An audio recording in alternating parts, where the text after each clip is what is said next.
হাসনাবাদ লোকালের জানলার বাইরে তখন বৃষ্টি জলের আকুলি বিকুলি আনন্দধারা। পারিবারিক অনুষ্ঠানে যোগ দিতে আমরা যাব বসিরহাট।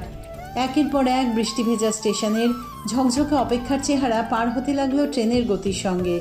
চাষির জমি, মাছের ভেড়ি, পাটক্ষেতের জমজমাট বুননে মখমলি সবুজ নরম কার্পেটে সাজানো বৃষ্টিস্নাত স্নিগ্ধ একটা দিন।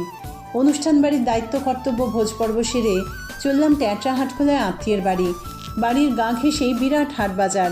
হাট অর্থে তেমন নয়, সর্ষে ছোলা ময়দা আটা থাকলেও বেতের বোনা ধামা কুলোটুলো নেই। ইচ্ছে ছিল অমনটা আগ্রাই একটা কাঁঠাল আনবার।